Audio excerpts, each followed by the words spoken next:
이스라엘 백성들이 광야에서 40년을 생활하면서 총 11번의 하나님을 향한 원망으로 불평하고, 그래서 하나님이 그들의 불평의 소리 앞에 그들이 심판받고 멸망을 당하는 그 사건이 출애굽기와 민수기에 기록이 되어 있습니다.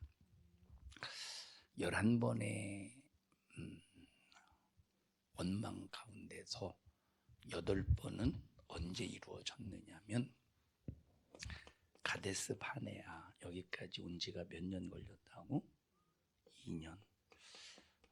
2년 요 안에 총 8번의 원망과 불만, 불평이 이스라엘 백성들에게 모세를 향해서, 하나님을 향해서 원망, 불만, 불평이 있었고, 그리고 38년 동안 원망이 없다가 이제 이제 광야 생활이 거의 끝날 때 요 3번에 걸쳐서 마지막 이들이 원망을 하는데, 아파 8번은 2년 동안 가데스 바네아에까지 오는 길에 원망과 불만, 불평이 나타났던 거고, 그래서 초창기 2년 동안 한 8번 정도, 그리고 마지막 3번 정도는 이제 마지막에 이렇게 이제 불만을 하다가, 이렇게 불평한 사람들은 한 사람도 가나안 땅에 들어갈 수가 없다. 우리가 이것은 무엇을 말해주고 있느냐? 예수를 믿는다고 해도 우리가 불평하고 불만하면 천국에 들어갈 수 없음을 말해주는 거야. 왜냐? 우리는 이 세상에서 아무리 안 되어도 내가 예수 믿고 구원받았잖아. 그러면 다 된 거야. 이 세상에서 최고의 은혜가 예수님 믿고 죄에서 나오고, 지옥의 모든 문이 닫혀버리고 천국의 문이 열리는 은혜를 우리가 입었다 이 말이요. 우리가 하나만 가지고도 평생에 감사할 수 있는 거야. 이스라엘 백성들이 광야에서 40년 동안 살면서 먹을 것, 마실 것, 입을 것, 그리고 이 사람들이 광야에서 생활할 수 있도록 오늘날로 말하면 휘황찬란하게 하나님께서 공급해 주진 않으셨지만 또 그렇게 할 필요도 없고, 자, 먹고 죽지 않도록, 굶어 죽지 않도록, 목말라 죽지 않도록 하나님께서 필요한 것을 다 공급해 주셨다 이 말이요. 우리가 이 땅에 살면서 오늘 죽어도 천국 갈 수 있다는 이것은 최고의 축복이야. 이거 하나만 가지고도 내가 이 세상에서 가난하게 살아도, 내가 때로는 이 세상에서 다른 사람보다 못났어도 정말로 이것은 하나님 앞에 감사할 수 있는 일이야. 이 모세 같은 경우는 태어날 때, 이제 태어나서부터 40살까지 애굽의 왕궁에서 자라나서 40년 동안 애굽의 왕궁에서 저게 살 때 공주의 아들로 자랐으니까 공주의 아들이 아니지만, 모세는 원래 유대인이야. 히브리인. 모세는 히브리인인데, 이 히브리인들은 애굽이라는 그때 당시에 강대국의 식민지 생활, 400년 동안 식민지 생활을 하는 그 상황 속에서 애굽의 왕 바로가, 야, 히브리인들을 없애버리자. 그래서 여자들은 태어나면 그냥 살려두는데 남자들은 싹 다 죽이는 거예요. 남자가 태어나면 싹 다 죽이는 거예요. 그래서 이 히브리인들의 씨를 말리기 위하여 애굽 바로 왕이 산파에게 명령해, 야, 히브리인들이 남자 만나면 싹 다 죽여라. 자, 그런 상황 속에서 모세가 태어났네. 모세는 히브리인이라고 그랬어요. 이스라엘 후손.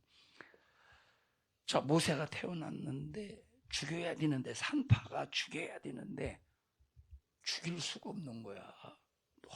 너무 하나님이 함께 하시는 이 모세를 죽일 수가 없어서 이제 살려주지. 그러니까 모세의 어머니가 자기 품속에서 키우는 것도 한계가 있지. 왜? 울음소리가 밖에까지 막 이 모세의 울음, 애기 울음소리가, 애기를 울지마, 야 울지마 울지마 하려고 한다고 안 우냐?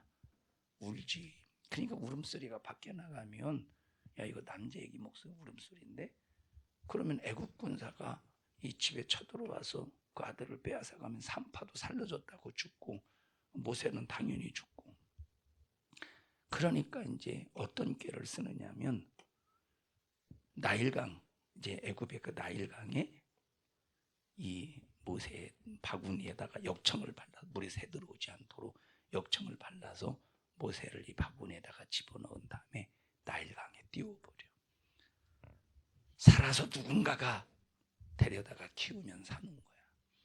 근데 그때 나일 강가에 놀러 왔던 한 여인이 있었으니 그게 바로 누구냐면 애굽 왕의 그 딸, 그 공주가 나일강에 놀러 왔다 바구니를 보고 그 아기를 본 거야. 그 아기가 누구야? 모세라 이 말이야. 그래서 그때 이제 애굽 공주가 그 모세를 데려다가 자기 왕궁에서 아들로 키우는 거야. 양자지. 자, 그렇게 해서 40년 동안 애굽의 문명을 배워, 문화를 배우고. 자, 그러다가 40살이 딱 되었을 때, 그때 당시 이제 자기는 그 자기를 낳은 엄마가 바로의 공주가 양자로 키울 때 누군지 몰라. 이게 이 모세는 누구의 아들인지를 몰라. 근데 거기 이제 모세의 누이가 있었는데 미리암이라는 누나가 있었어. 미리암이라는. 그 공주가 이 모세를 취할 때 얼른 달려가서 혹시 젖동량 젖먹이 필요하지 않느냐고. 필요하다고. 그래서 그때 이 미리암이 이제 자기 모세를 낳은 친엄마를 유무로, 다시 말하면 젖먹여서 그 모세를 키울 수 있도록 유무로 소개를 시켜줘. 이게 이제 자기 아들 합법적으로 젖먹이고 키우는 거야. 합법적으로. 그러면서 성경에는 나와 있지는 않지만 모세의 어머니가 계속 젖먹이로 키우면서 너는 히브리인이야. 너는 애굽 사람이 아니야. 너는 히브리인이야. 그래서 그때 히브리 정신을 가지고 있었어. 그러다가 40살이 되어서 애굽의 이스라엘 백성들이 막 고역을 하고 바로의 그 압제 아래서 그 힘든 노동을 하는 그 모습을 이렇게 돌아보는데 애굽 군사가 자기 히브리인을 막 괴롭히는 거야. 그러니까 모세는 누구 편일까? 바로의 공주의 아들로 자랐으니까 군사 편일까? 히브리 혈통의 민족을 가지고 있으니까 히브리 편이었을까? 모세는 누구 편이었을 것 같아? 애굽 편이었을 것 같아? 이 녀석아 성경 좀 읽어 이놈아. 누구 편이었을 것 같아? 자기 같은 혈통의 피를 가지고 있는 히브리 편에서. 그래가지고 모세가 그 애굽 군사를 쳐 죽여버려. 만약에 애굽 군사를 모세가 쳐 죽였다라고 하는 사실에 대해서 만약에 이 왕궁에서 막 이런 소문이 나면 저거 히브리인이라고 하는 사실이 드러나니까 살아남을 수가 없겠지. 그래서 그때 그 죽음을 피해서 도망간 곳이 어디냐면 미디안 광야예요. 자, 미디안 광야에서 누구를 만나느냐? 이제 십보라를 만나, 자기 아내. 이제 그때 자기 아내를 만난 게 아니라 아내 될 사람을 만나는 거예요. 자, 미디안으로 도망와서 막 도망왔으니 막 먹지 못했겠지, 마시지 못했겠지. 얼마나 뭘 그리 흉흉하겠어. 그런데 이제 하나님의 인도하심 속에서 거기 십보라라고 하는 이도로, 그 장인이 이도로의 집에서 몇 년을 사느냐면 역시 40년을 살아. 40년. 자, 40년을 살면서 여기 애굽의 왕궁에서 40년을 살 때는 글도 배웠어. 공부도 많이 했어. 그리고 전쟁에 나가서 승리할 수 있는 그런 싸움 기술도 익혔어. 그렇게 40년을 살다가 미디안 광야에서 이드로의 집에 있을 때는 오직 그가 한 일이 뭐냐면 장인의 양을 키우는 거야. 40년 동안.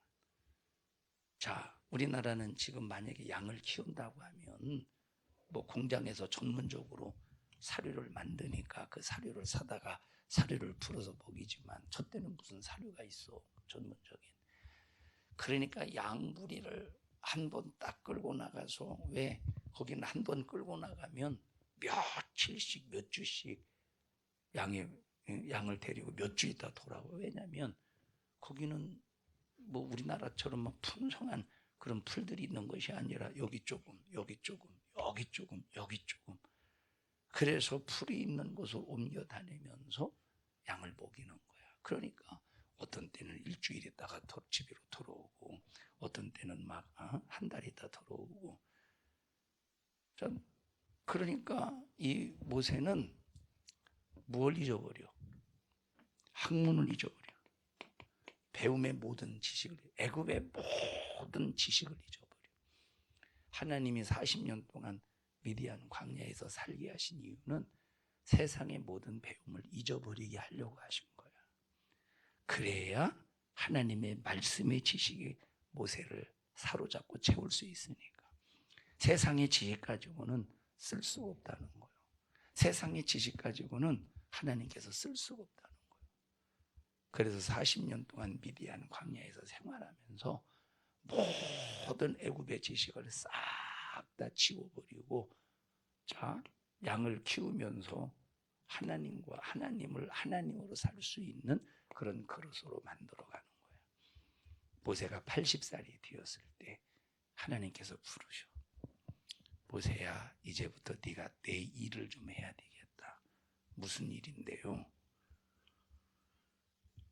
내 백성이 저 애굽의 바로 왕 밑에서 400년 동안 종살이하고 있는데 내가 그들에게 자유를 줄 거야. 그래서 너를 바로 왕에게 보내서 이스라엘 백성들을 끄집어내. 그럼 이 바로 왕이 누구냐면, 이 바로 왕은 모세와 함께 어렸을 때 칼싸움하고 그냥 함께 아주 친하게 지냈던 고와 같은 그런 형제지, 사촌 형제. 그런데 왜 도망 왔어? 애굽 군사 쳐 죽여서 도망 온 거야. 그러면 여기 지금 바로에게 갔을 때 모세를 바로가 알겠어, 모르겠어? 바로가 모세를 알겠어, 모르겠어? 막 80살이 되어서 갔어. 이스라엘 백성 내달라고. 갈 때 모세를 알아, 몰라? 알겠냐, 모르겠냐, 지은아? 알 것 같은 거야, 안 그런 거야? 당연히 알지. 어렸을 때부터 40살이 되어서 나갔으니까 40년 만에 만났어도 다 알지. 모세? 하지 않겠어. 그런데 가만 놔두어서 바로가 배신자인데. 그러니까 모세가 막 나는 못 간다고. 나는 말도 못하고 나는 자격도 안 된다고. 나는 절대 갈 수 없다고. 그래서 그때 하나님께서 모세에게 이적을 보여주셔. 사람으로서는 할 수 없는 이적을 보여주시는 거예요. 손이 품에다 집어넣으니까 문둥이가 되고, 다시 이제 넣다 빼니까 정상적으로 돌아오고, 지팡이를 던지니까 뱀이 되고, 다시 꼬리를 잡으니까 지팡이로 돌아오고, 이런 이적을 보여주면서 하나님이 내가 너와 함께하고 있을 때 함께할 테니까 걱정하지 마. 그리고 그래서 결국은 하나님께서 모세를 보내실 때 모세가 아멘하고 바로왕 앞에 가는 거야. 바로왕 앞에 딱 갔을 때 하나님께서 하나님의 백성을 끌어내서 이 식민지 생활 속에서 자유를 줘서 하나님만을 섬기게 할 것인데, 이스라엘 백성들에게 해방을 주시오, 자유를 주시오, 내놓으시오. 듣겠어, 안 듣겠어? 엄청난 재산이지. 장정만 60만 명인데 장정만 60만 명을 종으로 부려. 지금 식민지 생활 속에서 종으로 노예처럼 부릴 때 이게 얼마나 큰 재산이냐. 사람 하나가 일을 하면 하루에 10만 원어치 값어치가 있어. 지금 요즘 시세로 볼 때 지금 최저임금이 얼마야? 10,000원 넘지. 안 넘어? 얼마야? 응? 9,880원이야? 확실해? 9,880원인데 그러면 10시간 하면 보통 10시간 하나? 하루 10시간 잡으면 9만 원이네. 10시간은 10만 원 정도 하죠. 10만 원. 하루의 값이 사람이 하루 일해서 벌 수 있는 값이 10만 원이라고 해보자. 그럼 여기 10만 원만 쳐봐. 여기 60만 명을 일시 자 60만 명을 10만 원 쳐봐. 하나 둘 셋 하나 둘 맞지? 10만 원 그러면 얼마야? 일시 100 천만 10만 100만 천만 5억 10억 100억 600억이야. 이스라엘 백성들의 하루 그 값이 600억. 지금 시세가 600억이지만 그때 당시에 그 값으로서는 엄청난 거지. 응? 응? 그때 당시 시세로서 그 엄청난 재산인데 또 여자도 있잖아. 여자들 이 엄청난 재산을 하루아침에 내놓고서 바로가 하나님이 누군지도 모르는데 안 된다고. 그래서 이때부터 하나님께서 모세를 보낼 때마다 하나님께서 애굽 땅에 재앙을 내리시는 거예요. 너 이래도 하나님의 백성을 안 내놓을래? 그래도 안 내놔. 두 번째 재앙. 너 그래도 안 내놓을래? 세 번째 재앙. 너 그래도 안 내놓을래? 네 번째 재앙. 그렇게 해서 쭉 9번째 재앙까지 막 이스라엘 전역에 흑암의 재앙, 메뚜기의 재앙, 이 재앙, 또 온역의 재앙, 나일강이 변해서 피가 되는 재앙, 이런 9가지의 재앙을 전역에 걸쳐 가지고 막 이스라엘 애굽 땅에 내리는 거야. 그런 상황 속에서도 안 내놔. 10가지 재앙을 퍼부어내는데도 안 내놔. 마지막 10번째 재앙이 바로 뭐냐면 애굽 땅의 모든 첫 것을 싹 다 죽여버려. 장자도 죽이고 첫 새끼도 죽이고 양의 첫 새끼 짐승의 모든 첫 새끼도 싹 다 죽여버려. 근데 하나님께서 조건을 두셔. 그 조건이 뭐냐면 양을 잡아서 양의 피를 문설주와 좌우 인방에 바르는 그 집은 그 집의 장자를 죽이러 들어가다가 그 피를 보고 죽음의 사자가 큰 다른 집으로 넘어갈게 하고 하나님이 약속해 주셔. 양을 잡아서 피를 문에 바르면 죽음의 사자가 그 집으로 들어가지 않고 넘어가. 왜? 내가 죽이기 전에 먼저 누군가가 죽었구나. 그래서 죽음이 6월 넘어간다는 말이야. 죽음이 피해가는 거야. 죽음이 넘어가는 거예요. 이 사람들이 이스라엘 백성들이 양을 잡은 것은 그냥 개념 없이 의미 없이 잡은 것이 아니라 그 양을 잡으면서 장차 이 양이 피 흘려 죽어가듯이 우리 모든 인간의 죄를 짊어지고 예수님이 피 흘려 죽으셔서 우리의 죄를 해결하실 것이다 라고 하는 앞으로 일어날 예수의 십자가의 사건을 고백하면서 양을 잡고 그 피를 분설주에 바른 거야. 이해했어? 예수를 바라보고 장차 오실 예수를 바라보고 장차 우리 인간의 죄를 짊어지고 피 흘려 죽으실 예수를 바라보고 양을 잡아서 그 피를 분설주에 바른 거야. 그런 사람만, 그런 가족만 장자가 죽지 않고 살아나는 거야. 우리가 신앙생활할 때 무조건 개념 없이 하면 안 돼. 예수님이 난루에 피 흘려 죽으신 십자가의 피의 공로를 바라보고 신앙생활해야 되는 거예요. 이해했어? 우리는 항상 예수의 피를 바라야 돼. 예수의 피가 없는 어떤 신앙생활도 하나님은 인정해 주지 않아. 자, 그래서 그때 당시 이스라엘만 살아. 이스라엘만 애굽에서 나올 수 있었어. 애굽의 모든 가정들마다 장자가 싹 다 죽어가. 그렇게 해서 첫 번째 애굽에서 나와가지고 첫 번째 장의 애물이 뭐였었지? 홍해라고 하는 장에 홍해 앞에 딱 서서 이제 건너가야 되는데 뒤에는 누가 쫓아와? 바로 왕이 애굽의 바로 왕이 이스라엘을 내보내줬는데 후회해. 내가 이 어마어마한 재산, 이 노예들을 왜 놔줬을까? 그리고 군대를 보내서 저 이스라엘을 잡아오라고. 그러니까 이 이스라엘 백성들은 지금 우리는 해방이다. 하나님이 주실 가나안 땅으로 간다. 그래서 쪼벅쪼벅 걸어 나왔는데 앞에 홍해가 가로막혔잖아. 뒤를 돌아보니까 누가 쫓아와? 애국 군대가 쫓아와. 거기서 모세를 원망하는 거야. 우리를 저 가나안 땅으로 데리고 간다고 하더니 왜 홍해 앞에 가지고 데리고 와서 건너지도 못하고 뒤로 돌아가지도 못하도록 왜 이렇게 우리를 여기서 죽게 하느냐고. 첫 번째 이것이 원망이었던 거, 이스라엘 백성들이. 이 사람들로서는 원망할 만해. 이 사람들로서는. 왜? 하나님이 믿어지지 않고 하나님이 보이지 않으니까. 그때 모세가 하나님 앞에 기도하지 응답받지. 모세야, 내 손에 든 지팡이를 앞으로 내밀어. 이 지팡이를 앞으로 싹 내미는 순간에 순식간 홍해가 쫙 갈라지는 거야. 지팡이를 앞으로 내미는 순간에. 그래서 예수의 피를 가진 사람은 반드시 하나님의 이적으로 살아야 돼. 우리 청년들아, 예수밖에 없어. 하나님 말씀밖에 없어. 끝까지 신앙생활 예수 안에서 할 수 있는 우리 청년들이 되기를 바라고, 세상 바라보지 말고 세상의 법대로 사는 것이 아니라 하나님의 법대로 살아야 돼. 창주야, 코로나 때 너는 교회 안 다녔잖아요. 많은 사람들이 교회 다니는 사람 욕했지. 너 들어봤지?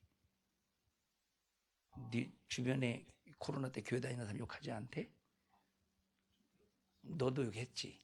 너는 안 했어. 다행이다. 감사하다. 욕 안 해서 고맙다. 근데 주변에 많이 있었죠, 욕하는 사람. 한두 명? 더 되는 건 아니고. 네가 몰라, 네가 못 들어서 그렇지. 엄청. 그러니까 주변에서는 없었는데 그 사람들이 왜 욕할까? 정말로 교회가 코로나 발원지일까? 너 혹시 그렇게 생각하냐? 교회가 코로나 발원지라고 생각하냐? 절대 아니야. 오히려 교회가 방역을, 그때 오히려 교회들마다 방역을 다른 어떤 업체보다 철저하게 해서 우리 교회도 한 3년 동안 매일 소독제 뿌리고 예배 전에 뿌리고 끝나고 뿌리고 손 소독하고 엄청나게 했거든. 매일 모였어도. 근데 세상의 법은, 그때 문재인 대통령이 세상의 법은 교회 가지 말라는 거야. 세상의 법이지. 그 소리 들었지 너도? 교회 모임 금지했지. 너 그때 혹시 다른 모임 가봤어? 그 코로나 때? 그때 모임 가진 적 없었어. 그러면 간 적은 없었지만 혹시 안 들어봤는지 모르겠는데 다른 모임 갔을 때 19명 이상 모임이 있었을까 없었을까? 19명 이상 코로나 때. 있었겠지가 아니라 있었어. 교회 말고 있었어. 근데 교회는 19명 이상 모이면 안 된대. 이것은 교회를 무너뜨리기 위한 세상의 공격인데, 목사님이 하고자 하는 얘기가 바로 뭐냐면 세상의 법이야. 세상이 법을 만들었어. 교회 모이지 말라고. 근데 하나님의 법은 모여서 예배 드리라는 거야. 그럼 이때도 는 어떤 법 따를래? 세상의 법 따를래? 교회 법 따를래? 어떤 법 따라야 될 것 같아? 일단은 교회 법 따라야 돼. 왜? 왜 그럴까? 세상이 너 책임져 주냐? 안 책임져 줘? 이 세상에서도 안 책임져. 세상이. 이 세상에서도 세상 책임져 주냐? 아니야. 그건 착각이야. 하나님은 이 세상에서도 천국에서도 끝까지 책임져 주시기 때문에, 그래서 우리가 하나님의 법을 따라야 된다는 거야. 하나님. 아멘. 한 놈도 안 하네. 그래서 우리가 누구 법 따라야 돼? 하나님의 법을 따라야 된다. 하나님의 법을. 여기 세상법이 있어. 하나님의 법이 있어. 둘 중에 하나를 선택해야 돼. 코로나 기간에 교회 갈 것이냐 말 것이냐. 하나를 선택해야 돼. 우리는 세상에 아무리 너 세상법 어겼다고 감옥에 집어쳐넣어도 하나님의 법 아는 감옥들이 쳐놓으면 간다. 하나님의 법 따라야 되는 거야. 세상에 우상 숭배 법이 있지. 세상에 우상 숭배. 가정에서도 우상 숭배 법이 있어. 근데 성경은 우상 숭배하지 말라. 하나님만 섬기래. 창조는 어떤 법 따라야 되겠어? 우상 숭배. 너 혹시 고사 지내봤어? 고사라고 하는 것은 학력고사를 말하는 게 아니야. 수능고사를. 일고사 돼지대가리 이렇게 거의 절해봤어? 콧구멍에다가 돈 찔러 넣어봤어? 그런 사람들 많지. 그건 세상의 법이야. 우상 숭배의 법. 그런데 하나님의 법은 절대 우상 숭배가 있을 수는 없어. 왜냐하면 하나님은 딱 한 분밖에 없어. 근데 하나님은 한 분밖에 없는데 하나님을 만들어서 그것을 내가 이걸 하나님이라고 만들어 놓고 하나님 비나이다 복을 주시옵소서. 만약에 이거한테 빛나면 이거 우상 숭배라고 하는 거 이게 하나님이야? 아니라 이 말이요. 그러면 우리가 어떤 법 따라야 돼? 우상 숭배 법 따라야 돼? 하나님 법 따라야 돼? 당연히 하나님 법 따라야지. 근데 세상은 우상 숭배하게 만든다 이 말이요. 우상의 재물을 먹게 하고 우상을 섬기게 하고.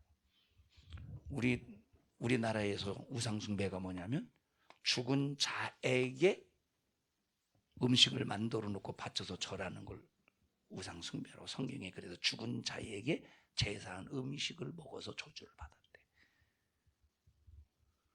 죽은 자를 섬기는 거예요. 자, 그러면 봐봐. 제삿날이 되면 부모님 사진 놓고 여기다 음식 차려놓고 거기다 절해.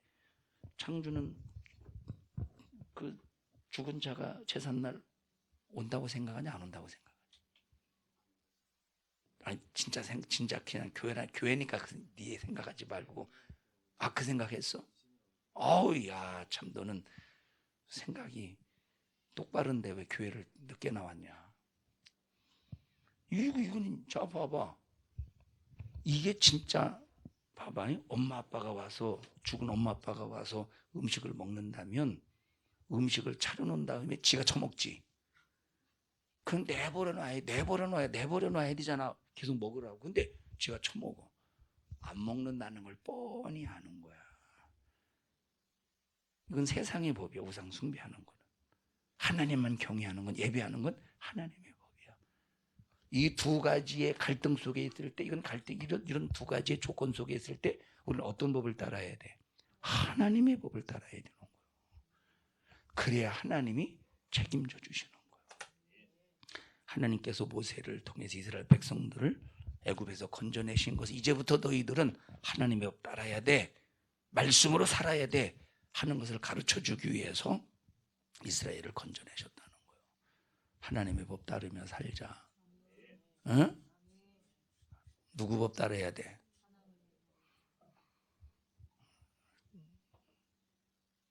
국주야.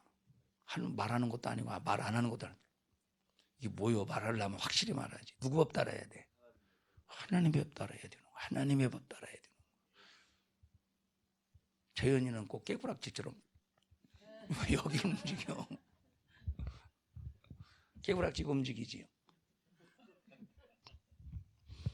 하나님의 법 따라야 돼. 합심해서 기도할 때 하나님 나 하나님의 법대로 살게 하시고 하나님의 법을 따라 순종하게 하여 주시옵소서. 우리 주여 3번 부르고 통성으로 기도합니다. 주여 주여 주여. 하나님 우리 청년들을 축복하오니 하나님의 법을 따라 순종하며 살게 하옵소서. 예수님 이름으로 기도합니다. 아멘.